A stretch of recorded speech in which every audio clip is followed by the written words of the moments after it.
I want to bring in Mark Kelly, as you know, former astronaut, husband of former Congressman Gabby Giffords, who we're proud to say is here tonight. 5 years ago this week in Tucson, Arizona, Congresswoman Giffords was shot. 6 others were killed. Captain, your question? Well, thank you for being here, Mr. President. As you know, Gabby and I are both gun owners. We take gun ownership very seriously and, really think about the voices of responsible gun owners in this debate.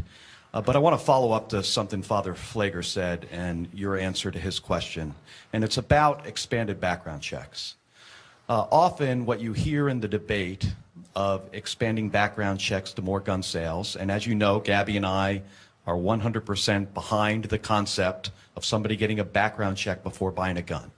But when we testified in front of the Senate Judiciary Committee, we heard not only from the gun lobby, but from United States senators that expanding background checks will, not may, will lead to a registry, which will lead to confiscation, which will lead to a tyrannical government.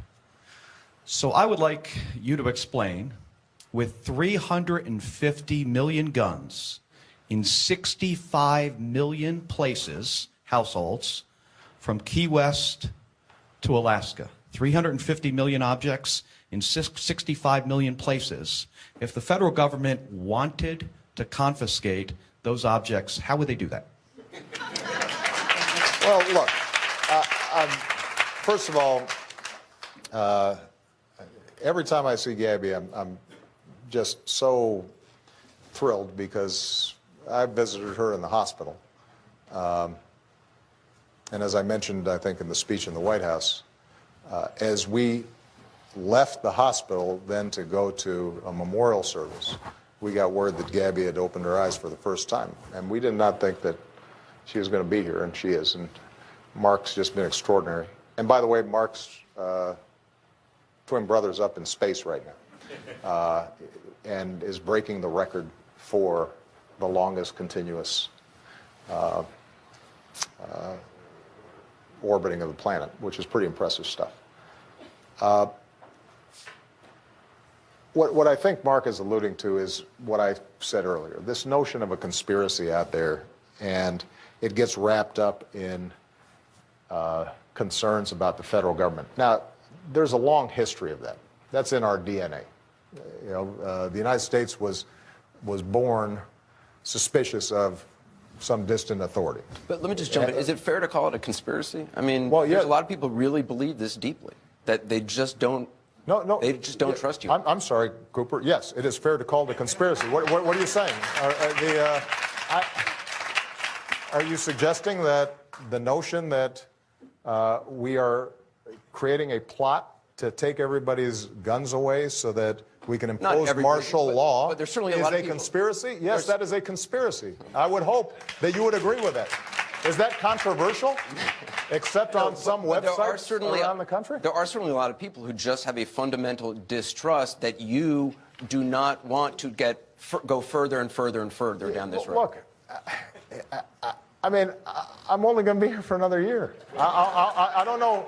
When would I have started on this enterprise, right?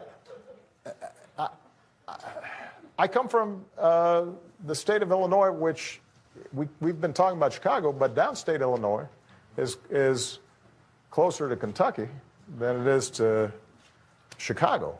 And everybody hunts down there. And a lot of folks own guns. And so this is not like alien territory to me.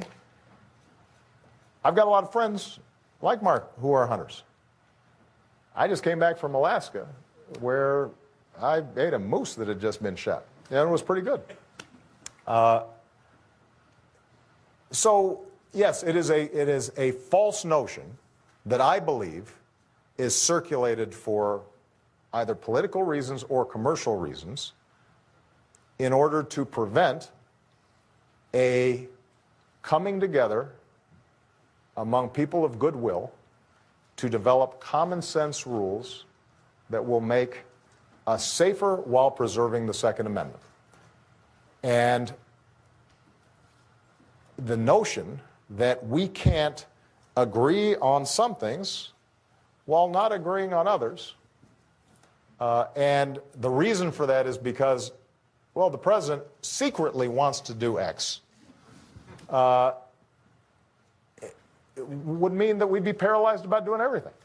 I mean, maybe when I propose to make sure that, unsafe drugs are taken off the market, that secretly I'm trying to control the entire drug industry or take people's drugs away, but probably not. What's more likely is I just want to make sure that people are not dying by taking bad drugs.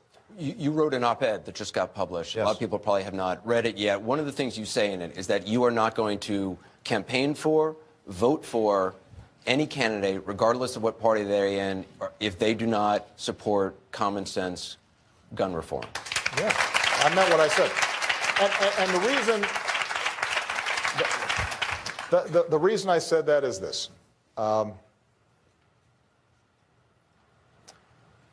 The majority of people in this country are a lot more sensible than what you see in Washington. And the reason that Washington doesn't work well, in part, is because the loudest, shrillest voices, the least compromising, the most powerful, or those with the most money, have the most influence. And the way Washington changes is when people vote.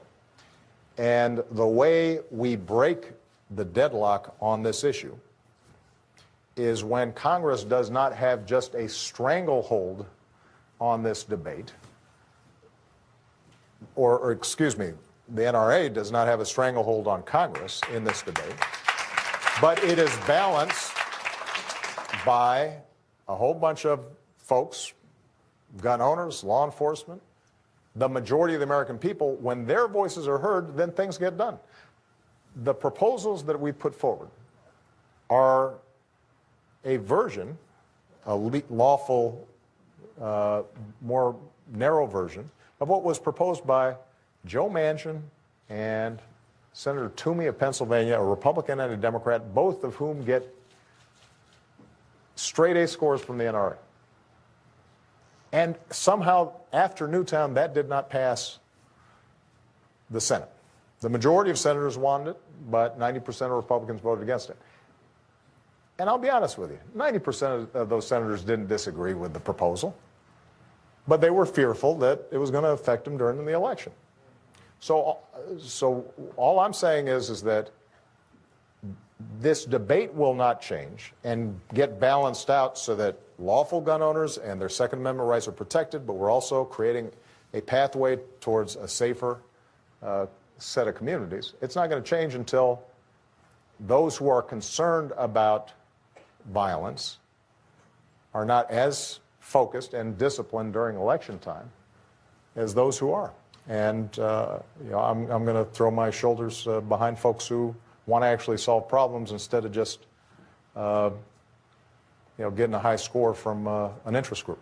We have time for one more question.